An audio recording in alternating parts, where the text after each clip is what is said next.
ಎಲ್ಲರಿಗೂ ನಮಸ್ಕಾರ ಸ್ನೇಹಿತರೆ. ಈ ಸಿಂಹ ರಾಶಿಯವರ ಜೀವನ ಹೇಗಿರುತ್ತೆ? ಈ ರಾಶಿಯವರಿಗೆ ಎಷ್ಟೆಲ್ಲ ಲಾಭ ಇರುತ್ತೆ? ಇವರ ಜೀವನದಲ್ಲಿ ಯಾವೆಲ್ಲ ಘಟನೆಗಳು ಆವರಿಸಿರುತ್ತದೆ? ಸಿಂಹ ರಾಶಿಯವರ ಮುಂದಿನ ಜೀವನ ಹೇಗೆಲ್ಲ ನಡೆಸ್ತಾರೆ? ಈ ರಾಶಿಯವರ ಹಣಕಾಸಿನ ವಿಚಾರದಲ್ಲಿ ಅನುಕೂಲತೆಯನ್ನ ಹೇಗೆಲ್ಲ ನಿಭಾಯಿಸ್ತಾರೆ? ಅಧಿಕಾರ, ಗೌರವ, ಕೀರ್ತಿ ನಿಮ್ಮ ಕಾಲ ಕೆಳಗಿದೆ. ಇದು ಕೇವಲ ಕಲ್ಪನೆಯಲ್ಲ. ಇದು ಸಿಂಹ ರಾಶಿಯಲ್ಲಿ ಜನಿಸಿದವರ ಹುಟ್ಟುಗುಣ. ಆದ್ರೆ ಜಗತ್ತನ್ನೇ ಆಳುವ ಈ ರಾಜನ ಹೃದಯದೊಳಗೆ ಅಡಗಿರುವ ಭಾವನೆಗಳೇನು? ಸೂರ್ಯನಂತೆ ಪ್ರಜ್ವಲಿಸುವ ಇವರ ವ್ಯಕ್ತಿತ್ವದ ಹಿಂದೆ ಇನ್ಯಾರಿಗೂ ಕಾಣದ ಕರಾಳ ಸತ್ಯ ಇದೆ, ಬನ್ನಿ. ಸಿಂಹ ರಾಶಿಯ ಬಂಧುಗಳೇ, ನೀವು ಈಗ ನೋಡುತ್ತಿರುವ ಈ ವಿಡಿಯೋ ಆಕಸ್ಮಿಕವಾಗಿ ನಿಮ್ಮ ಮುಂದೆ ಬಂದಿಲ್ಲ. ನಿಮ್ಮ ಜೀವನದ ಅತ್ಯಂತ ನಿರ್ಣಾಯಕ ಘಟ್ಟದಲ್ಲಿ ನಿಂತಿರುವ ನಿಮಗೆ ನಿಮ್ಮ ಇಷ್ಟ ದೇವರು ಅಥವಾ ನಿಮ್ಮ ಕುಲದೇವರು ಒಂದು ಪ್ರಮುಖ ಸಂದೇಶವನ್ನ ನೀಡಲು ಬಯಸಿದ್ದಾರೆ. ಇಷ್ಟು ದಿನ ನೀವು ಅನುಭವಿಸಿದ ನೋವು, ಅವಮಾನ, ಕಷ್ಟಗಳಿಗೆ ಪ್ರತಿಫಲ ಸಿಗುವ ಸಮಯ ಬಂದಿದೆ. ನಿಮ್ಮ ಜೀವನದ ದಿಕ್ಕು ಯಶಸ್ಸಿನ ಉತ್ತುಂಗಕ್ಕೆ ಇರುತ್ತದೆ ಅಥವಾ ಮತ್ತೆ ಪಾತಾಳಕ್ಕೆ ಕುಸಿಯುತ್ತದೆ. ಈಗ ನಿಮ್ಮ ಭವಿಷ್ಯವನ್ನ ನಿರ್ಧರಿಸಲಿವೆ. ಈ ಸಮಯದಲ್ಲಿ ನಿಮಗೆ ಎದುರಾಗಲಿರುವಂತಹ ದೊಡ್ಡ ಕಠಿಣ ಸವಾಲು ಯಾವುದು, ಅದರಿಂದ ಪಾರಾಗುವುದು ಹೇಗೆ ತಿಳಿಯಲು ಈ ವಿಡಿಯೋವನ್ನ ಸಂಪೂರ್ಣವಾಗಿ ನೋಡಿ. ಯಾಕಂದ್ರೆ ಇದು ನಿಮಗಾಗಿ ಬಂದಿರುವ ದೈವಿಕ ಸಂದೇಶ. ಹಾಗೆ ಜೈ ಉಗ್ರ ನರಸಿಂಹ ಎಂದು ಕಾಮೆಂಟ್ ಮಾಡಿ. ಹಾಗೆ ತಪ್ಪದೇ ವಿಡಿಯೋಗೆ ಲೈಕ್ ಮಾಡಿ. ಮೊದಲಿಗೆ ಇಷ್ಟು ದಿನ ನೀವು ಕಷ್ಟಪಟ್ಟಿದ್ದು ಯಾಕೆ ಎಂದು ತಿಳಿಯೋಣ. ಕಳೆದ ಕೆಲವು ವರ್ಷಗಳಿಂದ, ವಿಶೇಷವಾಗಿ ಈ 2 ವರ್ಷಗಳಲ್ಲಿ ನೀವು ಅನುಭವಿಸಿದ ಯಾತನೆ ಅಷ್ಟಿಷ್ಟಲ್ಲ. ಹೇಳಿಕೊಳ್ಳಲಾಗದ ನೋವು, ಕಾರಣವೇ ಇಲ್ಲದ ಅಪವಾದಗಳು, ಕೈಗೆ ಬಂದ ತುತ್ತು ಬಾಯಿಗೆ ಬಾರದ ಸ್ಥಿತಿ, ಆರ್ಥಿಕವಾಗಿ ಎಷ್ಟೊಂದು ಕಷ್ಟ ಎದುರಿಸಿದ್ದೀರಿ ಅಂದ್ರೆ ನಾಳೆ ಎನ್ನುವ ಚಿಂತೆ ನಿಮ್ಮನ್ನ ರಾತ್ರಿ ನಿದ್ದೆ ಮಾಡಲು ಬಿಡಲಿಲ್ಲ. ನಿಮ್ಮದಲ್ಲದ ತಪ್ಪಿಗೆ ನೀವು ಅವಮಾನ ಎದುರಿಸಬೇಕಾಯಿತು. ನೀವು ಪ್ರಾಣಕ್ಕಿಂತ ಹೆಚ್ಚಾಗಿ ನಂಬಿದವರೇ ನಿಮಗೆ ಬೆನ್ನಿಗೆ ಚೂರಿ ಹಾಕಿದ್ರು. ಇದಕ್ಕೆಲ್ಲ ಕಾರಣ ಏನು? ನಿಮ್ಮ ಪ್ರಯತ್ನದಲ್ಲಿ ಯಾವುದೇ ದೋಷವಿರಲಿಲ್ಲ. ಆದ್ರೆ ಗ್ರಹಗಳ ಸ್ಥಿತಿ, ವಿಶೇಷವಾಗಿ ಶನಿ ಮಹಾತ್ಮನ ದೃಷ್ಟಿ ಮತ್ತು ರಾಹುಕೇತುಗಳ ಸಂಚಾರವು ನಿಮ್ಮ ಅಕ್ಷರಶಃ ಹಿಂಡಿ ಹಿಪ್ಪೆ ಮಾಡಿತ್ತು. ಇದು ನಿಮ್ಮ ಜೀವನದ ಒಂದು ಅಗ್ನಿ ಪರೀಕ್ಷೆಯಾಗಿತ್ತು. ದೇವರು ನಿಮ್ಮನ್ನ ಶುದ್ಧ ಚಿನ್ನವನ್ನಾಗಿ ಮಾಡಲು ಇಷ್ಟೆಲ್ಲ ಪರೀಕ್ಷೆಗಳನ್ನ ಕೊಟ್ಟನು. ಆದ್ರೆ ಆ ಕಷ್ಟದ ದಿನಗಳು, ಆ ಕರಾಳ ಅಧ್ಯಾಯ ಈಗ ಮುಗಿಯುವ ಹಂತಕ್ಕೆ ಬಂದಿದೆ. ಹೌದು, ಈ ಸಮಯವನ್ನ ನಿಮ್ಮ ಜೀವನದ ಸುವರ್ಣ ಯುಗ ಎಂದು ಬರೆದಿಟ್ಕೊಳ್ಳಿ. ಗುರುಬಲದ ಸಂಪೂರ್ಣ ಕೃಪೆ ಮತ್ತು ನೀವು ಪಟ್ಟ ಶ್ರಮಕ್ಕೆ ಶನಿ ಮಹಾತ್ಮನು ಈಗ ಪ್ರತಿಫಲವನ್ನ ನೀಡಲು ಸಿದ್ಧನಾಗಿದ್ದಾನೆ. ನಿಮ್ಮ ಜೀವನದ ಪ್ರತಿಯೊಂದು ಕ್ಷೇತ್ರವು ಹೇಗೆ ಅದ್ಭುತವಾಗಿ ಬದಲಾಗುತ್ತೆ ಎಂದು ಈಗ ಒಂದೊಂದಾಗಿ ನೋಡೋಣ. ಮೊದಲನೆಯದಾಗಿ ನಿಮ್ಮ ವೃತ್ತಿ ಜೀವನ. ಎಷ್ಟೋ ದಿನಗಳಿಂದ ಒಂದೇ ಜಾಗದಲ್ಲಿ ಕೂತು ಎಷ್ಟೇ ಪ್ರಾಮಾಣಿಕವಾಗಿ ದುಡಿದ್ರೂ ನಿಮಗೆ ಪ್ರಶಂಸೆ ಸಿಗ್ಲಿಲ್ಲ, ಪ್ರಮೋಷನ್ ಕೂಡ ಸಿಗ್ಲಿಲ್ಲ. ನಿಮ್ಮ ಮೇಲಾಧಿಕಾರಿಗಳು ನಿಮ್ಮನ್ನ ಗುರುತಿಸುತ್ತಲೇ ಇರಲಿಲ್ಲ. ಆದ್ರೆ ಈ ಉತ್ತಮ ಸಮಯದಲ್ಲಿ ಗ್ರಹಗಳ ಸಂಚಾರವು ನಿಮ್ಮ ವೃತ್ತಿ ಸ್ಥಾನವನ್ನ ಅತ್ಯಂತ ಬಲಪಡಿಸುತ್ತಿದೆ. ಯಾರು ನಿಮ್ಮನ್ನ ತುಳಿಯಲು ಪ್ರಯತ್ನಿಸ್ತಿದ್ರೋ ಅವರೇ ನಿಮ್ಮ ಸಹಾಯವನ್ನ ಕೇಳಿ ಬರುವ ಸಮಯವಿದು. ಅನಿರೀಕ್ಷಿತವಾಗಿ ಒಂದು ದೊಡ್ಡ ಜವಾಬ್ದಾರಿ ಅಥವಾ ನೀವು ವರ್ಷಗಳಿಂದ ಕಾಯುತ್ತಿದ್ದ ಕೆಲಸ ನಿಮ್ಮ ಕೈ ಸೇರಲಿದೆ. ಇನ್ನು ಉದ್ಯೋಗ ಬದಲಾವಣೆ ಮಾಡಬೇಕು ಎಂದುಕೊಂಡವರಿಗೆ ಈಗಿರುವ ಕೆಲಸ ಬಿಡಬೇಕಾ ಬೇಡವಾ ಎಂಬ ಮಹಾ ಗೊಂದಲದಲ್ಲಿದ್ದ ನಿಮಗೆ ಈ ಸಮಯ ಅತ್ಯಂತ ಶುಭ ಸಮಯ. ನಿಮಗೆ ಬರುವ ಹೊಸ ಉದ್ಯೋಗದ ಅವಕಾಶಗಳು ನೀವು ಕನಸಿನಲ್ಲೂ ನಿರೀಕ್ಷೆ ಮಾಡೋದಕ್ಕಿಂತ ದೊಡ್ಡ ಮಟ್ಟದಲ್ಲಿರುತ್ತೆ. ಸಂಬಳ, ಹುದ್ದೆ ಎರಡರಲ್ಲೂ ದೊಡ್ಡ ಏರಿಕೆಯನ್ನ ಕಾಣ್ತೀರಿ. ವಿದೇಶಕ್ಕೆ ಹೋಗುವ ಪ್ರಯತ್ನದಲ್ಲಿದ್ರೆ ವೀಸಾ ನಿರೀಕ್ಷೆಯಲ್ಲಿದ್ದವರಿಗೆ ಶುಭ ಸುದ್ದಿ ನಿಮ್ಮ ಕಿವಿಗೆ ಬೀಳಲಿದೆ. ಸರ್ಕಾರಿ ಉದ್ಯೋಗಕ್ಕಾಗಿ ಪರೀಕ್ಷೆ ಬರೆದು ಕಾಯ್ತಿರುವವರಿಗೆ ನಿಮ್ಮ ಹೆಸರು ಪಟ್ಟಿಯಲ್ಲಿ ಬರುವ ಸಾಧ್ಯತೆ ಸ್ಪಷ್ಟವಾಗಿ ಕಾಣ್ತಿದೆ. ಧೈರ್ಯವಾಗಿ ಮುನ್ನುಗ್ಗಿ ಯಶಸ್ಸು ನಿಮ್ಮದೇ. ಎರಡನೆಯದಾಗಿ ಶತ್ರುಗಳ ಕಾಟ ಮತ್ತು ಕೋರ್ಟ್ ಕಚೇರಿ ವಿಚಾರಗಳು. ನಿಮ್ಮ ಬೆನ್ನ ಹಿಂದೆ ಮಾತನಾಡುವವರು, ನಿಮ್ಮ ಏಳಿಗೆಗಳನ್ನ ಸಹಿಸದ ಗುಪ್ತ ಶತ್ರುಗಳು, ನಿಮ್ಮ ವಿರುದ್ಧವೇ ಪಿತೂರಿ ಮಾಡುವವರಿಂದ ನೀವು ಬಹಳಷ್ಟು ನೊಂದಿದ್ದೀರಿ. ಆದ್ರೆ ಈ ಸಮಯದಲ್ಲಿ ನಿಮ್ಮ ರಾಶಿಯಾಧಿಪತಿಯಾದ ಮಂಗಳನ ಕೃಪೆಯಿಂದ ಆ ಶತ್ರುಗಳು ತಾವಾಗಿಯೇ ನಾಶವಾಗ್ತಾರೆ. ಅವರ ನಿಜ ಬಣ್ಣ ಎಲ್ಲರ ಮುಂದೆ ಬಯಲಾಗುತ್ತೆ. ನಿಮಗೆ ಕೆಟ್ಟದ್ದು ಬಯಸಿದವರು ಅವರೇ ದೊಡ್ಡ ಕಷ್ಟಕ್ಕೆ ಸಿಲುಕೋದನ್ನ ನೀವು ನಿಮ್ಮ ಕಣ್ಣಾರೆ ಕಾಣ್ತೀರಿ. ನಿಮ್ಮ ಮೇಲಿದ್ದ ದೃಷ್ಟಿದೋಷ, ನಕಾರಾತ್ಮಕ ಶಕ್ತಿಗಳು ಸಂಪೂರ್ಣವಾಗಿ ದೂರವಾಗಲಿವೆ. ಇನ್ನು ಆಸ್ತಿ ವಿವಾದ, ಸುಳ್ಳು ಕೇಸುಗಳು ಅಥವಾ ವಿಚ್ಛೇದನದಂತಹ ಕೋರ್ಟ್ ಕಚೇರಿ ವಿಚಾರಗಳಲ್ಲಿ ಸಿಲುಕಿ ವರ್ಷಗಳಿಂದ ಅಲೆದು ನಿಮ್ಮ ಸಮಯ, ಹಣ ಮತ್ತು ಮಾನಸಿಕ ನೆಮ್ಮದಿ ಎಲ್ಲವೂ ಹಾಳಾಗಿತ್ತು. ಆದ್ರೆ ಇದೀಗ ದೈವಿಕ ನ್ಯಾಯ ನಿಮ್ಮ ಪರವಾಗಿ ನಿಲ್ಲಲಿದೆ. ಕೇಸಿನಲ್ಲಿ ನಿಮಗೆ ಜಯ ಸಿಗೋದು ನಿಶ್ಚಿತ. ನಿಮ್ಮ ಮೇಲಿದ್ದ ಅಪವಾದಗಳು ಸುಳ್ಳು ಎಂದು ಸಾಬೀತಾಗುತ್ತೆ. ನಿಮ್ಮ ಆಸ್ತಿ, ನಿಮ್ಮ ಗೌರವ ನಿಮಗೆ ಮರಳಿ ಸಿಗಲಿದೆ. ಮೂರನೆಯದಾಗಿ ಗಂಡ ಹೆಂಡತಿಯ ಸಂಬಂಧ, ಸಣ್ಣ ಸಣ್ಣ ವಿಷಯಕ್ಕೂ ಜಗಳ, ಅನಗತ್ಯ ಮನಸ್ತಾಪ, ಇಬ್ಬರ ನಡುವೆ ಮೂರನೇ ವ್ಯಕ್ತಿಯ ಪ್ರವೇಶದಿಂದ ಸಂಬಂಧವು ಹಳಸಿ ಹೋಗಿತ್ತು. ವಿಚ್ಛೇದನದ ಅಂಚಿಗೆ ತಲುಪಿದ್ದೀರಿ. ಆದ್ರೆ ಈ ಶುಭ ಸಮಯದಲ್ಲಿ ನಿಮ್ಮಿಬ್ಬರ ನಡುವಿನ ಪ್ರೀತಿಯನ್ನ ಮತ್ತೆ ಚಿಗುರಿಸುತ್ತದೆ. ಗುರುಬಲದಿಂದ ನಿಮ್ಮ ನಡುವಿನ ಎಲ್ಲಾ ತಪ್ಪು ತಿಳುವಳಿಕೆಗಳು ದೂರವಾಗಿ ಅನ್ಯೂನ್ಯತೆ ಹೆಚ್ಚುತ್ತದೆ. ನಿಮ್ಮ ಸಂಬಂಧ ಮತ್ತೆ ಮೊದಲಿನಂತೆ ಮಧುರವಾಗಲಿದೆ. ಇನ್ನು ಮದುವೆಯಾಗದ ಸಿಂಹರಾಶಿಯ ಯುವಕ ಯುವತಿಯರಿಗೆ ಉತ್ತಮವಾದ ಸಂಬಂಧವನ್ನ ಕೊಡಬಲ್ಲಿರಿ. ನಿಮ್ಮ ಮದುವೆ ನಿಶ್ಚಯವಾಗುವ ಎಲ್ಲಾ ಸಂಭವವಿದೆ. ಹಾಗೆ ಸಂತಾನ ಭಾಗ್ಯಕ್ಕಾಗಿ ಎಷ್ಟು ವರ್ಷಗಳಿಂದ ಕಾಯ್ತಿದ್ದ ದಂಪತಿಗಳಿಗೆ ವೈದ್ಯರ ಬಳಿ ಅಲೆದು ಸಾಕಾಗಿ ಪೂಜೆ ವ್ರತಗಳನ್ನ ಮಾಡಿ ಕಣ್ಣೀರು ಹಾಕಿದ್ದೀರಿ. ನಿಮ್ಮ ಈ ನೋವಿನ ಕಣ್ಣೀರಿಗೆ ಈಗ ಬೆಲೆ ಸಿಗಲಿದೆ. ಸಂತಾನ ಕಾರಕನಾದ ಗುರುವು ಗುರುವು ನಿಮ್ಮ ಪಂಚಮ ಸ್ಥಾನವನ್ನ ಬಲಪಡಿಸುತ್ತಿದ್ದಾನೆ. ನಿಮ್ಮ ಮನೆಯಲ್ಲಿ ತೊಟ್ಟಿಲು ತೂಗುವ ಶುಭ ಸುದ್ದಿ ನಿಮ್ಮ ಕಿವಿಗೆ ಬೀಳಲಿದೆ. ನಿಮ್ಮ ವಂಶ ಬೆಳಗಲು ಒಬ್ಬ ಕುಲದೀಪಕನ ಆಗಮನವಾಗಲಿದೆ. ನಾಲ್ಕನೆಯದಾಗಿ ನಿಮ್ಮ ಮಕ್ಕಳ ವಿದ್ಯಾಭ್ಯಾಸ, ನಿಮ್ಮ ಮಕ್ಕಳ ಹಠಮಾರಿತನ, ಓದಿನಲ್ಲಿ ಗಮನ ಇಲ್ಲದಿರುವುದು ಅಥವಾ ಅವರ ಆರೋಗ್ಯದ ಬಗ್ಗೆ ನಿಮಗೆ ದೊಡ್ಡ ಚಿಂತೆಯಾಗಿತ್ತು. ಅವರು ದಾರಿ ತಪ್ಪಿದ್ದಾರೆ ಎಂಬ ಭಯ ನಿಮ್ಮನ್ನ ಕಾಡ್ತಿತ್ತು. ಆದ್ರೆ ಇದೀಗ ನಿಮ್ಮ ಮಕ್ಕಳಲ್ಲಿ ಅದ್ಭುತವಾದ ಸಕಾರಾತ್ಮಕ ಬದಲಾವಣೆಯನ್ನ ಕಾಣ್ತೀರಿ. ಅವರೇ ಜವಾಬ್ದಾರಿಯಿಂದ ಓದಲು ಪ್ರಾರಂಭಿಸ್ತಾರೆ. ಉನ್ನತ ಶಿಕ್ಷಣಕ್ಕಾಗಿ ಅವರು ಬಯಸಿದ ಕಾಲೇಜಿನಲ್ಲಿ ಸೀಟು ಸಿಗಲಿದೆ. ಅವರ ಆರೋಗ್ಯದಲ್ಲಿ ಚೇತರಿಕೆ ಕಂಡು, ಅವರ ನಡವಳಿಕೆಯಲ್ಲಿ ಸಕಾರಾತ್ಮಕ ಬದಲಾವಣೆ ಕಂಡು ಸಮಾಜದಲ್ಲಿ ನಿಮಗೊಂದು ಹೆಮ್ಮೆ ಮತ್ತು ಗೌರವವನ್ನ ತಂದುಕೊಡ್ತಾರೆ. ನಿಮ್ಮ ಚಿಂತೆ ದೂರವಾಗಲಿದೆ. ಐದನೆಯದಾಗಿ ನಿಮ್ಮ ಆರ್ಥಿಕ ಸ್ಥಿತಿ ಮತ್ತು ಅತ್ಯಂತ ಪ್ರಮುಖವಾದ ಬದಲಾವಣೆ, ನೀವು ನಂಬಿಕೊಟ್ಟ ಸಾಲ, ಆಪ್ತರಿಗೆ ಕೊಟ್ಟ ಹಣ ವಾಪಸ್ ಬಾರದೆ ನೀವು ಮೋಸ ಹೋಗಿದ್ರೆ ಆ ಹಣ ಇನ್ನೇನು ಬರೋದಿಲ್ಲ ನೀವು ಎಂದು ಕೈ ಚೆಲ್ಲಿದ್ದೀರಿ. ಆದ್ರೆ ಈಗ ಯಾರು ನಿಮ್ಮಿಂದ ಹಣ ಪಡೆದಿದ್ರೋ ಅವರೇ ನಿಮ್ಮನ್ನ ಹುಡುಕಿಕೊಂಡು ಬಂದು ನಿಮ್ಮ ಹಣವನ್ನ ವಾಪಸ್ ಕೊಡುವ ಚಮತ್ಕಾರ ನಡೆಯಲಿದೆ. ಅಥವಾ ಕಾನೂನಿನ ಮೂಲಕವಾದ್ರೂ ನಿಮ್ಮ ಹಣ ನಿಮ್ಮ ಕೈ ಸೇರೋದು ಖಚಿತ.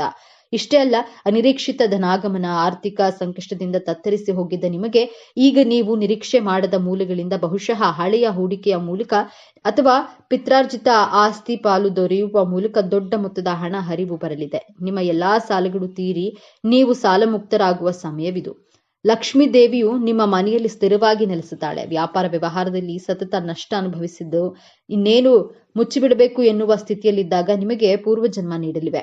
ನಿಮ್ಮ ವ್ಯಾಪಾರಕ್ಕೆ ಹೊಸ ಪಾಲುದಾರರು ಸಿಗಬಹುದು ಅಥವಾ ನಿಮ್ಮ ಹೊಸ ಆಲೋಚನೆಗಳಿಂದ ದೊಡ್ಡ ಮಟ್ಟದಲ್ಲಿ ಯಶಸ್ಸು ಕಾಣಬಹುದು. ಗ್ರಾಹಕರ ಸಂಖ್ಯೆ ಹೆಚ್ಚಾಗಿ ನಿಮ್ಮ ಲಾಭವು 10 ಪಟ್ಟು ಹೆಚ್ಚಾಗಲಿದೆ. ಇಷ್ಟೆಲ್ಲ ಅದ್ಭುತ ಯಶಸ್ಸು, ಹಣ, ಗೌರವ, ಸಂಬಂಧಗಳು ಇಷ್ಟೆಲ್ಲವೂ ನಿಮ್ಮದಾಗಲಿದೆ. ಆದ್ರೆ ನಿಮ್ಮ ಮುಂದೆ ಒಂದು ದೊಡ್ಡ ಕಷ್ಟಕರವಾದಂತಹ ಸವಾಲು ಕೂಡ ಎದುರಾಗುತ್ತೆ. ಈ ಸವಾಲನ್ನ ನೀವು ಗೆಲ್ಲಲೇಬೇಕು. ಆ ಸವಾಲು ಹೊರಗಿನಿಂದ ಬರೋದಿಲ್ಲ, ಅದು ನಿಮ್ಮ ಶತ್ರುಗಳಿಂದ ಬರೋದಿಲ್ಲ, ಅದು ನಿಮ್ಮ ಒಳಗಿನಿಂದಲೇ ಬರುತ್ತೆ. ಆ ಸವಾಲೇ ನಿಮ್ಮ ಕೋಪ ಮತ್ತು ಅಹಂಕಾರ. ಹೌದು, ಸಿಂಹರಾಶಿಯವರೇ, ನಿಮ್ಮ ರಾಶಿಯಾಧಿಪತಿ ಮಂಗಳ. ನಿಮಗೆ ಕೋಪ, ಆವೇಶ, ಆತುರ ಜಾಸ್ತಿ.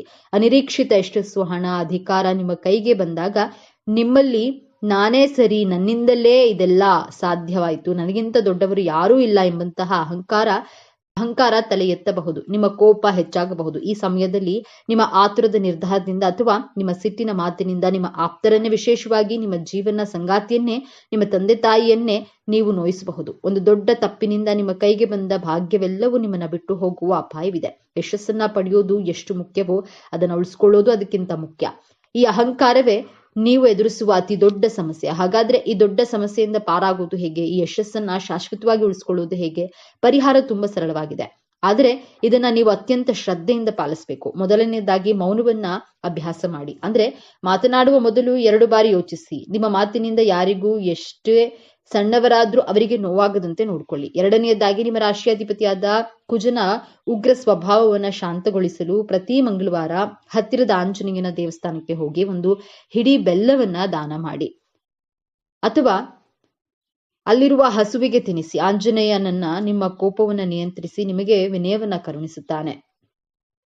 ಮೂರನೆಯದಾಗಿ, ನಿಮ್ಮ ಯಶಸ್ಸು ಸಿಕ್ಕಾಗ, ಹಣ ಬಂದಾಗ ಅದನ್ನ ತಲೆಗೇರಿಸ್ಕೊಳ್ಬೇಡಿ. ತಕ್ಷಣ ನಿಮ್ಮ ಇಷ್ಟ ದೇವರನ್ನ ಅಥವಾ ಕುಲದೇವರನ್ನ ಮನಸ್ಸಿನಲ್ಲಿ ಸ್ಮರಿಸಿ. ಇದೆಲ್ಲ ನಿನ್ನ ಕೃಪೆ ಎಂದು ಕೃತಜ್ಞತೆಯನ್ನ ಸಲ್ಲಿಸಿ.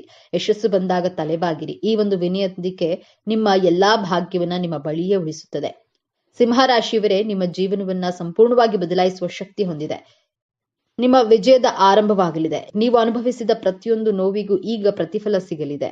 ನಿಮ್ಮ ಕಣ್ಣೀರು ಈಗ ಆನಂದ ಭಾಷ್ಪವಾಗಿ ಬದಲಾಗುವ ಸಮಯ ಬಂದಿದೆ. ನೆನಪಿಡಿ, ಈ ವಿಡಿಯೋ ನಿಮಗೆ ತಲುಪಿದ್ದು ಆಕಸ್ಮಿಕವಲ್ಲ. ಇದು ನಿಮ್ಮ ಇಷ್ಟ ದೇವರು ನಿಮಗೆ ನೀಡುತ್ತಿರುವ ಸ್ಪಷ್ಟ ಸಂದೇಶ. ಈ ಅದ್ಭುತ ಸಮಯವನ್ನ ಸದುಪಯೋಗಪಡಿಸಿಕೊಳ್ಳಿ. ನಿಮ್ಮ ಜೀವನದ ಹೊಸ ಅಧ್ಯಾಯಕ್ಕೆ ತಯಾರಾಗಿರಿ. ನಿಮ್ಮ ನಂಬಿಕೆಯ ಸಂಕೇತವಾಗಿ ನಿಮ್ಮ ಜೀವನ ಬದಲಾಗಬೇಕು ಎನ್ನುವ ಸಂಕಲ್ಪದೊಂದಿಗೆ ತಪ್ಪದೆ ನಿಮ್ಮ ಕುಲದೇವರ ಅಥವಾ ನಿಮ್ಮ ಇಷ್ಟ ದೇವರ ಹೆಸರನ್ನ ಕಾಮೆಂಟ್ ಮಾಡಿ. ಆ ಭಗವಂತನು ನಿಮ್ಮನ್ನ ಸದಾ ಕಾಪಾಡಲಿ. ಸರ್ವೇ ಜನೋ ಸುಖಿನೋ ಭವಂತು. ಇದೇ ತರಹದ ಜ್ಯೋತಿಷಕ್ಕೆ ಸಂಬಂಧಪಟ್ಟಂತಹ ವಿಡಿಯೋ ನೋಡಲು ನಮ್ಮ ಚಾನೆಲ್ಗೆ ಸಬ್ಸ್ಕ್ರೈಬ್ ಆಗಿ. ಈ ಸಿಂಹ ರಾಶಿಯವರ ಜೀವನ ಹೇಗಿರುತ್ತೆ? ಈ ರಾಶಿಯವರಿಗೆ ಎಷ್ಟೆಲ್ಲ ಲಾಭ ಇರುತ್ತದೆ? ಇವರ ಜೀವನದಲ್ಲಿ ಯಾವೆಲ್ಲ ಘಟನೆಗಳು ಆವರಿಸುತ್ತದೆ? ಸಿಂಹ ರಾಶಿಯವರ ಮುಂದಿನ ಜೀವನ ಹೇಗೆಲ್ಲ ನಡೆಸ್ತಾರೆ? ಈ ರಾಶಿಯವರ ಹಣಕಾಸಿನ ವಿಚಾರದಲ್ಲಿ ಅನುಕೂಲತೆಯನ್ನ ಹೇಗೆಲ್ಲ ನಿಭಾಯಿಸ್ತಾರೆ? ಅಧಿಕಾರ, ಗೌರವ, ಕೀರ್ತಿ ನಿಮ್ಮ ಕಾಲ ಕೆಳಗಿದೆ. ಇದು ಕೇವಲ ಕಲ್ಪನೆಯಲ್ಲ, ಇದು ಸಿಂಹ ರಾಶಿಯಲ್ಲಿ ಜನಿಸಿದವರ ಹುಟ್ಟುಗುಣ. ಆದ್ರೆ ಜಗತ್ತನ್ನೇ ಆಳುವ ಈ ರಾಜನ ಹೃದಯದೊಳಗೆ ಅಡಗಿರುವ ಭಾವನೆಗಳೇನು? ಸೂರ್ಯನಂತೆ ಪ್ರಜ್ವಲಿಸುವ ಇವರ ವ್ಯಕ್ತಿತ್ವದ ಹಿಂದೆ ಇನ್ಯಾರಿಗೂ ಕಾಣದ ಕರಾಳ ಸತ್ಯ ಇದೆ. ಬನ್ನಿ, ಯಾರ ಸಹಾಯಕ್ಕೂ ಕಾಯದೆ ಒಬ್ಬಂಟಿಯಾಗಿ ನಿಮ್ಮ ಬದುಕನ್ನ ಬದಲಾಯಿಸುವಷ್ಟು ಸಾಮರ್ಥ್ಯವುಳ್ಳ, ಹಣಕ್ಕಿಂತ ಗೌರವಕ್ಕೆ ಬೆಲೆ ಕೊಡುವಂತಹ ಮಹತ್ವಾಕಾಂಕ್ಷಿ ಸ್ವಾಭಿಮಾನದ ರಾಜನ ರಾಶಿಯಾದಂತಹ ಸಿಂಹರಾಶಿ. ಸ್ನೇಹಿತರೆ, ನಿಮ್ಮ ಜೀವನದಲ್ಲಿ ಬರುವಂತಹ ಧರ್ಮ ಸಂಕಟಗಳನ್ನ ಹೇಗೆ ಕಡಿಮೆ ಮಾಡಿಕೊಳ್ಬೇಕು, ನಿಮ್ಮ ಜೀವನದಲ್ಲಿ ಯಶಸ್ಸಿನ ಪತಾಕೆಯನ್ನ ಹಾರಿಸಲು, ನೆಮ್ಮದಿಯಾಗಿರಲು ಯಾವ 5 ಪ್ರತಿಜ್ಞೆಗಳನ್ನ ಕೈಗೊಳ್ಳಬೇಕು ಎಂಬಂತಹ ಸೂಪರ್ ಇಂಟ್ರೆಸ್ಟಿಂಗ್ ವಿಚಾರಗಳನ್ನ ಈ ವಿಡಿಯೋದಲ್ಲಿ ತಿಳಿಸಿಕೊಡಲಿದ್ದೇನೆ. ಅದಕ್ಕೂ ಮುಂಚೆ ನೀವು ನಮ್ಮ ಚಾನಲ್ಗೆ ಸಬ್ಸ್ಕ್ರೈಬ್ ಆಗಿಲ್ಲದ್ರೆ ಈಗಲೇ ಸಬ್ಸ್ಕ್ರೈಬ್ ಆಗಿ, ಹಾಗೆ ವಿಡಿಯೋಗೆ ಲೈಕ್ ಮಾಡಿ, ವಿಡಿಯೋವನ್ನ ಸ್ಕಿಪ್ ಮಾಡದೆ ಕೊನೆ ತನಕ ನೋಡಿ. ಆತ್ಮೀಯ ಬಂಧುಗಳೇ, ಶ್ರೀಚಕ್ರದ 12 ರಾಶಿಗಳಲ್ಲಿ 5ನೇ ರಾಶಿ ಸಿಂಹ ರಾಶಿಯ ಬಗ್ಗೆ ಇಂದು ನಾವು ಮಾತನಾಡ್ತಿದ್ದೇವೆ. ಇದರ ಅಧಿಪತಿ ಗ್ರಹಗಳ ರಾಜನಾದ ಸೂರ್ಯ ಗ್ರಹ. ಬೆಂಕಿಯ ತತ್ವವನ್ನ ಹೊಂದಿರುವ ಈ ರಾಶಿಯ ಚಿಹ್ನೆ ಕಾಡಿನ ರಾಜಸಿಂಹ. ಸಿಂಹರಾಶಿಯವರಿಗೆ ಜ್ಞಾನ ಅನ್ನೋದು ತುಂಬಾ ಜಾಸ್ತಿಯೇ ಇರುತ್ತದೆ. ಜ್ಞಾಪಕ ಶಕ್ತಿ ಅನ್ನೋದು ಚೆನ್ನಾಗಿರುತ್ತೆ. ಇವರು ಯಾವುದೇ ಕೆಲಸ ಮಾಡಿದ್ರೂ ಸಹ ಪರ್ಫೆಕ್ಟ್ ಆಗಿ ಮಾಡ್ತಾರೆ. ಅಧಿಕಾರ ಪಡೆಯುವಂತಹ ವಿಚಾರಗಳಲ್ಲಿ ಆಸೆ ಹಾಗೂ ಆಸಕ್ತಿ ಜಾಸ್ತಿ ಇರುತ್ತೆ. ಈ ಸಿಂಹ ರಾಶಿಯವರ ಮನಸ್ಸು ಮಗುವಿನ ಮನಸ್ಸುಳ್ಳವರು ಎಂದೇ ಹೇಳಬಹುದು. ಇಷ್ಟೆಲ್ಲ ಇದ್ರೂ ಸಹ ಈ ಸಿಂಹ ರಾಶಿಯವರಿಗೆ ದಿಢೀರಂತ ಕೋಪ ಬಂದ್ಬಿಡುತ್ತೆ. ದಿಢೀರಂತ ಸಿಡ್ಕಾಡಿ ಬಿಡ್ತಾರೆ. ಸಿಂಹಕ್ಕೆ ಯಾವ ರೀತಿ ಕೋಪ ಇರುತ್ತೋ ಅದೇ ರೀತಿ ಇವರು ಕೋಪ ಕಡಿಮೆ ಆಗೋಕೆ ತುಂಬಾ ಸಮಯ ತಗೋತಾರೆ. ಈ 3 ಅಂಶಗಳೇ ಸಿಂಹ ರಾಶಿಯವರ ವ್ಯಕ್ತಿತ್ವದ ಅಡಿಪಾಯ. ಸೂರ್ಯನಿಲ್ಲದೆ ಜಗತ್ತಿಲ್ಲ. ಹಾಗೆಯೇ ಸೂರ್ಯನಂತೆ ಸಿಂಹ ರಾಶಿಯವರು ಎಲ್ಲಿಗೆ ಹೋದ್ರೂ ತಮ್ಮ ಪ್ರತಿಭೆಯನ್ನ ಬೀರುತ್ತಾರೆ. ಅವರ ಮಾತು, ನಡಿಗೆ, ನೋಟ ಎಲ್ಲದರಲ್ಲೂ ಒಂದು ರೀತಿಯ ಅಧಿಕಾರ ಮತ್ತು ಆತ್ಮವಿಶ್ವಾಸ ಎದ್ದು ಕಾಣುತ್ತೆ. ಅವರು ಗುಂಪಿನಲ್ಲಿ ಒಬ್ಬರಾಗಲು ಇಷ್ಟಪಡುವುದಿಲ್ಲ, ಬದಲಾಗಿ ಗುಂಪಿನ ನಾಯಕರಾಗಲು ಬಯಸ್ತಾರೆ. ಅವರು ಹುಟ್ಟಿನಿಂದಲೇ ನಾಯಕರು. ಅವರಿಗೆ ಗಮನದ ಕೇಂದ್ರ ಬಿಂದುವಾಗಿರೋದು ಅಂದ್ರೆ ಗಾಳಿಯಷ್ಟೇ ಅವಶ್ಯಕ. ಇದು ಅವರ ಅಹಂಕಾರವಲ್ಲ, ಇದು ಅವರ ಮೂಲ ಸ್ವಭಾವ. ಅವರ ವ್ಯಕ್ತಿತ್ವ ಒಂದು ತೆರೆದ ಪುಸ್ತಕದಂತೆ, ನೇರ ಮತ್ತು ಸ್ಪಷ್ಟ. ಮನಸ್ಸಿನಲ್ಲಿ ಒಂದನ್ನ ಇಟ್ಕೊಂಡು ಹೊರಗೆ ಇನ್ನೊಂದನ್ನ ಮಾತನಾಡುವ ಜಯಮಾನ ಇವರದ್ದಲ್ಲ. ಅವರ ಸ್ನೇಹ ಮತ್ತು ದ್ವೇಷ ಎರಡೂ ಬಹಿರಂಗ. ಇದೇ ಕಾರಣಕ್ಕೆ ಕೆಲವರು ಇವರನ್ನ ಪ್ರೀತಿಸ್ತಾರೆ, ಇನ್ನು ಕೆಲವರು ದ್ವೇಷಿಸ್ತಾರೆ. ಸಿಂಹರಾಶಿಯವರು ಒಂದು ಶಪಥವನ್ನ ಮಾಡಿದ್ರೆ ಅದನ್ನ ಕಾರ್ಯರೂಪಕ್ಕೆ ತರುವಂತಹ ತಾಕತ್ತು, ಶಕ್ತಿ ಸಿಂಹರಾಶಿಗೆ ಇದ್ದೇ ಇದೆ. ನೀವು ಮಾಡಬೇಕಾದಂತಹ ಮೊದಲನೆಯ ಶಪಥ, ನಿಮಗೆ ನೆಗೆಟಿವ್ ಪಾಯಿಂಟ್ಸ್ ಗಳನ್ನ ಹೇಳುವ ನಿಮ್ಮ ಶತ್ರುಗಳು, ನಿಮ್ಮ ಮಿತ್ರರು, ನಿಮ್ಮ ದೌರ್ಬಲ್ಯಗಳನ್ನ ಹೇಳುವವರ ಮಾತುಗಳನ್ನ ನೆಗೆಟಿವ್ ಆಗಿ ತೆಗೆದುಕೊಳ್ಬೇಡಿ. ಅದನ್ನೇ ಪಾಸಿಟಿವ್ ಆಗಿ ಕನ್ವರ್ಟ್ ಮಾಡ್ಕೊಳ್ಳಿ. ಅವರು ಹೇಳುವಂತಹ ವ್ಯಂಗ್ಯ ಮಾತುಗಳನ್ನ, ನೆಗೆಟಿವ್ ಮಾತುಗಳನ್ನ ನಿಮ್ಮಲ್ಲಿ ನೀವು ಚೇಂಜಸ್ ಮಾಡ್ಕೊಳ್ಳೋದಕ್ಕೆ ಪ್ರಯತ್ನವನ್ನ ಮಾಡಿ. ಆಗ ನಿಮ್ಮ ನೆರೆಹೊರೆಯವರು, ನಿಮ್ಮ ಸಂಬಂಧಿಕರು, ನಿಮ್ಮ ಸ್ನೇಹಿತರು ಹೇಳುವಂತಹ ನಿಮ್ಮಲ್ಲಿರುವಂತಹ ನೆಗೆಟಿವ್ ಗುಣಗಳನ್ನ ನೀವು ಸರಿ ಮಾಡ್ಕೊಳ್ತಾ ಹೋದ ಹಾಗೆ ಅವರು ನಿಮ್ಮಲ್ಲಿರುವಂತಹ ನೆಗೆಟಿವ್ ಹೇಳೋದಕ್ಕೆ ಅವಕಾಶನೇ ಇರೋದಿಲ್ಲ. ಅದನ್ನ ಬಿಟ್ಟು ಅಯ್ಯೋ ಅವರು ನನ್ನ ಬಗ್ಗೆ ಹೀಗೆ ಹೇಳ್ಬಿಟ್ರು, ಹಾಗೆ ಹೇಳ್ಬಿಟ್ರು ಅಂತ ಕೋಪ ಮಾಡ್ಕೊಂಡ್ರೆ ನಿಮ್ಮನ್ನ ಕೋಪಿಷ್ಟರು ಅಂತ ಪಟ್ಟ ಕಟ್ತಾರೆ. ಅದಕ್ಕೋಸ್ಕರ ಅನ್ನೆಸೆಸರಿ ಟೆನ್ಷನ್ ಅನ್ನ ಮಾಡಿಕೊಂಡು ಅವರ ಮೇಲೆ ಜಗಳಕ್ಕೆ ಹೋದ್ರೆ ನೀವೇ ಮಾನಸಿಕವಾಗಿ ಶಾಂತಿಯನ್ನ ಕಳೆದುಕೊಳ್ತೀರಾ. ಆದ್ರಿಂದ ಯಾರು ಏನೇ ಹೇಳಿದ್ರು, ಯಾರು ನನ್ನ ಬಗ್ಗೆ ನ್ಯೂನ್ಯತೆಗಳ ಬಗ್ಗೆ ಗುರುತಿಸಿ ಹೇಳಿದ್ರು, ನಾನು ಕೋಪ ಮಾಡಿಕೊಳ್ಳದೆ ನನ್ನ ನ್ಯೂನ್ಯತೆಗಳನ್ನ ಬದಲಾಯಿಸಿಕೊಳ್ಳುವಂತಹ ಪ್ರತಿಜ್ಞೆಯನ್ನ ಮಾಡ್ತೇನೆ. ನ್ಯೂನ್ಯತೆಗಳನ್ನ ಹೇಳುವವರು ಅಲ್ಲೇ ಇರ್ತಾರೆ. ಸಿಂಹರಾಶಿಯವರು ಬೆಳೀತಾ ಹೋಗಬಹುದು ಎಂಬಂತಹ ಪ್ರತಿಜ್ಞೆಯನ್ನ ಮಾಡಿ. ಎರಡನೆಯದಾಗಿ, ಸಿಂಹರಾಶಿಯವರು ನಿಮಗೆ ಇಷ್ಟವಿಲ್ಲದಂತಹ ವ್ಯಕ್ತಿಗಳ ಕಡೆಗೆ ಯಾವುದೇ ಕಾರಣಕ್ಕೂ ತಿರುಗಿಯೂ ಸಹ ನೋಡಬೇಡಿ. ಇಷ್ಟವಿಲ್ಲದ ವ್ಯಕ್ತಿಗಳಿಂದ ದೂರವಿದ್ರೆ ನೆಮ್ಮದಿಯಾಗಿರಬಹುದು. ರುಚಿಯಾದಂತಹ ಹಣ್ಣುಗಳು ಇರುವಂತಹ ಮರಕ್ಕೆ ಎಲ್ಲರೂ ಕಲ್ಲುಗಳನ್ನ ಹೊಡಿತಾರೆ. ಆದ್ರೆ ಬತ್ತಿ ಹೋದಂತಹ ಮರಕ್ಕೆ, ಒಣಗಿ ಹೋದಂತಹ ಮರಕ್ಕೆ ಯಾರು ಕಲ್ಲು ಹೊಡೆಯುವ ಪ್ರಯತ್ನವನ್ನ ಮಾಡೋದಿಲ್ಲ. ಹಾಗೆಯೇ ಒಳ್ಳೆ ಸಾಧನೆ ಮಾಡುವವರಿಗೆ, ಗೆಲ್ಲುವವರನ್ನ ಮಾನಸಿಕವಾಗಿ ಕುಗ್ಗಿಸಲು ನಿಮ್ಮ ಹಿತಶತ್ರುಗಳು, ನಿಮ್ಮ ಗುಪ್ತ ಶತ್ರುಗಳು ಪ್ರಯತ್ನವನ್ನ ಮಾಡ್ತಾರೆ. ಅವರೆಲ್ಲರನ್ನ ಇಗ್ನೋರ್ ಮಾಡಬೇಕು. ಅವರ ಪ್ರಯತ್ನಗಳನ್ನ ನಿಮ್ಮ ರಾಜತಂತ್ರದಿಂದ ಸೋಲಿಸಬೇಕು. ತುಂಬಾ ಹೆಸರು, ಕೀರ್ತಿ ಸಾಧನೆ ಮಾಡುವವರಿಗೆ ಶತ್ರುಗಳು ಯಾವಾಗ್ಲೂ ಹೆಚ್ಚಾಗಿಯೇ ಇರ್ತಾರೆ. ಶತ್ರುಗಳ ಬಗ್ಗೆ ಭಯ ಪಡುವುದನ್ನ ಬಿಡಬೇಕು. ನಾನು ಹಣ್ಣು ಕೊಡುವ ಮರ, ಆದ್ದರಿಂದ ನನಗೆ ಶತ್ರುಗಳು ಜಾಸ್ತಿ ಎನ್ನುವಂತಹ ವಿಷಯವನ್ನ ನಿಮ್ಮ ಗಮನದಲ್ಲಿ ಇಟ್ಕೊಳ್ಳಿ. ನಿಮ್ಮ ಕೆಲಸ, ನಿಮ್ಮ ಗೋಲ್ ಕಡೆ ಫೋಕಸ್ ಮಾಡಿ. ನನ್ನ ಗುರಿ ಸಾಧನೆ, ನನ್ನ ಶತ್ರುಗಳು ಅಡ್ಡಲಾಗುವುದಿಲ್ಲ ಎಂಬಂತಹ ಸಂಕಲ್ಪವನ್ನ ದೃಢವಾಗಿ ಮಾಡಿ. ಮೂರನೆಯದಾಗಿ, ನಿಮ್ಮ ಮೇಲೆ ಪರಾಕ್ರಮ ತೋರಿಸುವಂತಹ, ನಿಮ್ಮ ಮೇಲೆ ಡಾಮಿನೇಟ್ ಮಾಡುವಂತಹ, ನಿಮ್ಮ ಕಾರ್ಯಕ್ಷೇತ್ರದಲ್ಲಿ ಆದ್ರೂ ಸರಿ, ನಿಮ್ಮ ಬಿಸ್ನೆಸ್ ನಲ್ಲಾದ್ರೂ ಸರಿ, ಅಂತಹ ವ್ಯಕ್ತಿಗಳಿಂದ, ಅಂತಹ ಪರಿಸರದಿಂದ ದೂರವಿರಲು ಪ್ರಯತ್ನವನ್ನ ಮಾಡಿ. ಬೇರೆಯವರಿಗೋಸ್ಕರ ನಿಮ್ಮ ತನವನ್ನ ಬಿಟ್ಕೊಡೋದಿಲ್ಲ ಎಂಬಂತಹ ಶಪಥವನ್ನ ಮಾಡಿ. ಸಿಂಹರಾಶಿಯವರು ನಿಮಗೆ ಇಷ್ಟವಾದಂತಹ ಡ್ರೆಸ್ಗಳನ್ನ ಹಾಕಿಕೊಳ್ಳಿ. ನಿಮ್ಮ ಮಾತಿನ ಶೈಲಿಯನ್ನ ಯಾರಿಗೋಸ್ಕರನೂ ಬದಲಾಯಿಸಿಕೊಳ್ಳದೆ ನಿಮ್ಮ ಐಡೆಂಟಿಟಿಯನ್ನ ಕಳೆದುಕೊಳ್ಬೇಡಿ. ನಿಮ್ಮ ಸ್ವಾಭಿಮಾನಕ್ಕೆ, ನಿಮ್ಮ ಮನಸ್ಸಾಕ್ಷಿಗೆ ವಿರುದ್ಧವಾದಂತಹ ಕೆಲಸಗಳನ್ನ ಮಾಡಿ ಪಶ್ಚಾತ್ತಾಪ ಪಡುವುದಿಲ್ಲ ಎಂಬಂತಹ ಶಪಥವನ್ನ ಮಾಡಿ. 4ನೇದಾಗಿ, ಈ ಪ್ರಪಂಚದಲ್ಲಿ ಯಾರು ತೃಪ್ತಿಪಡಿಸಲು ಸಾಧ್ಯನೇ ಇಲ್ಲ, ಬೇರೆಯವರನ್ನ ತೃಪ್ತಿಪಡಿಸಬೇಕು ಅನ್ನುವಂತಹ ಪ್ರಯತ್ನವನ್ನ ಮಾಡೋದಿಲ್ಲ, ಅದು ಸಾಧ್ಯನೂ ಇಲ್ಲ. ನೀವು ಯಾರಿಗೆ ಎಷ್ಟೇ ಸಹಾಯ ಮಾಡಿದ್ರು ಸಿಂಹರಾಶಿಯವರು ಅರ್ಧರಾತ್ರಿಯಲ್ಲಿ ಕಷ್ಟ ಅಂದ್ರೂ ನಿಜವಾದಂತಹ ಸ್ನೇಹಕ್ಕೆ, ಪ್ರೀತಿಗೆ, ಸಂಬಂಧಕ್ಕೆ ಬೆಲೆ ಕೊಟ್ಟು ಮಾನಸಿಕವಾಗಿಯೇ ಆಗ್ಲಿ ಧೈರ್ಯವನ್ನ ತುಂಬುತ್ತೀರಾ.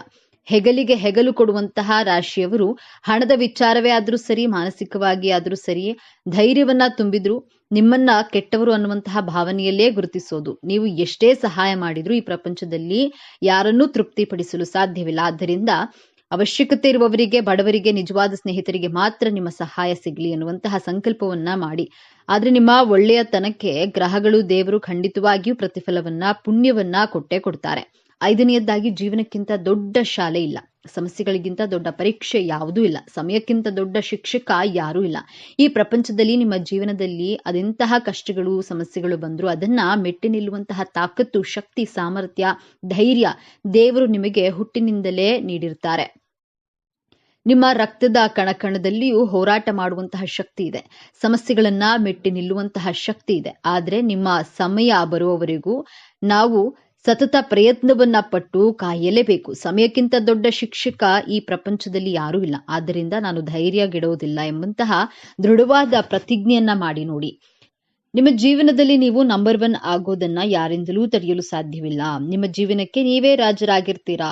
ಇದೇ ನಿಮ್ಮ ಗೆಲುವಿನ 5 ಸೂತ್ರಗಳು. ಜೊತೆಗೆ ನಿಮಗೆ ಯಾವ್ದಾದ್ರೂ ಒಂದು ವಿಚಾರದ ಬಗ್ಗೆ ಗೊತ್ತಿಲ್ಲ ಅಂದ್ರೆ ಅದನ್ನ ಗೊತ್ತಿಲ್ಲ ಎಂದು ನಿಮ್ಮ ಶತ್ರುಗಳ ಬಳಿ ತೋರಿಸ್ಕೊಳ್ಳೋದಕ್ಕೆ ಹೋಗಬೇಡಿ. ತೋರಿಸಿಕೊಟ್ರೆ ಅವರು ಅದನ್ನೇ ಅಡ್ವಾಂಟೇಜ್ ಆಗಿ ತೆಗೆದುಕೊಳ್ತಾರೆ. ಈ ವಿಚಾರದಲ್ಲಿ ಬಹಳ ಎಚ್ಚರಿಕೆಯಿಂದ ಇರಿ. ನಿಮಗೆ ಯಶಸ್ಸು ಸಿಕ್ಕಾಗ, ಹಣ ಬಂದಾಗ ಅದನ್ನ ತಲೆಗೇರಿಸ್ಕೊಳ್ಬೇಡಿ. ತಕ್ಷಣ ನಿಮ್ಮ ಇಷ್ಟ ದೇವರನ್ನ ಅಥವಾ ಕುಲದೇವರನ್ನ ಮನಸ್ಸಿನಲ್ಲಿ ಸ್ಮರಿಸಿ, ಇದೆಲ್ಲ ನಿನ್ನ ಕೃಪೆ ಎಂದು ಕೃತಜ್ಞತೆಯನ್ನ ಸಲ್ಲಿಸಿ. ಯಶಸ್ಸು ಬಂದಾಗ ತಲೆಬಾಗಿರಿ. ಈ ಒಂದು ವಿನಯಂತಿಕೆ ನಿಮ್ಮ ಎಲ್ಲಾ ಭಾಗ್ಯವನ್ನ ನಿಮ್ಮ ಬಳಿಯೇ ಉಳಿಸುತ್ತದೆ. ಸಿಂಹರಾಶಿಯವರೇ, ನಿಮ್ಮ ಜೀವನವನ್ನ ಸಂಪೂರ್ಣವಾಗಿ ಬದಲಾಯಿಸುವಂತಹ ಶಕ್ತಿ ಹೊಂದಿದೆ. ನಿಮ್ಮ ವಿಜಯದ ಆರಂಭವಾಗಲಿದೆ. ನೀವು ಅನುಭವಿಸಿದ ಪ್ರತಿಯೊಂದು ನೋವಿಗೂ ಈಗ ಪ್ರತಿಫಲ ಸಿಗಲಿದೆ. ನಿಮ್ಮ ಕಣ್ಣೀರು ಈಗ ಆನಂದ ಭಾಷ್ಪವಾಗಿ ಬದಲಾಗುವ ಸಮಯ ಬಂದಿದೆ. ನೆನಪಿಡಿ, ಈ ವಿಡಿಯೋ ನಿಮಗೆ ತಲುಪಿದ್ದು ಆಕಸ್ಮಿಕವಲ್ಲ. ಇದು ನಿಮ್ಮ ಇಷ್ಟ ದೇವರು ನಿಮಗೆ ನೀಡುತ್ತಿರುವ ಸ್ಪಷ್ಟ ಸಂದೇಶ. ಈ ಅದ್ಭುತ ಸಮಯವನ್ನ ಸದುಪಯೋಗಪಡಿಸಿಕೊಳ್ಳಿ. ನಿಮ್ಮ ಜೀವನದ ಹೊಸ ಅಧ್ಯಾಯಕ್ಕೆ ತಯಾರಾಗಿರಿ. ನಿಮ್ಮ ನಂಬಿಕೆಯ ಸಂಕೇತವಾಗಿ ನಿಮ್ಮ ಜೀವನ ಬದಲಾಗಬೇಕು ಎನ್ನುವ ಸಂಕಲ್ಪದೊಂದಿಗೆ ತಪ್ಪದೆ ನಿಮ್ಮ ಕುಲದೇವರ ಅಥವಾ ನಿಮ್ಮ ಇಷ್ಟ ದೇವರ ಹೆಸರನ್ನ ಕಾಮೆಂಟ್ ಮಾಡಿ. ಆ ಭಗವಂತನು ನಿಮ್ಮನ್ನ ಸದಾ ಕಾಪಾಡಲಿ. ಸರ್ವೇ ಜನೋ ಸುಖಿನೋ ಭವತು. ಇದೇ ತರಹದ ಜ್ಯೋತಿಷ್ಯಕ್ಕೆ ಸಂಬಂಧಪಟ್ಟಂತಹ ವಿಡಿಯೋ ನೋಡಲು ನಮ್ಮ ಚಾನೆಲ್ಗೆ ಸಬ್ಸ್ಕ್ರೈಬ್ ಆಗಿ, ಈ ವಿಡಿಯೋಗೆ ಲೈಕ್ ಮಾಡಿ.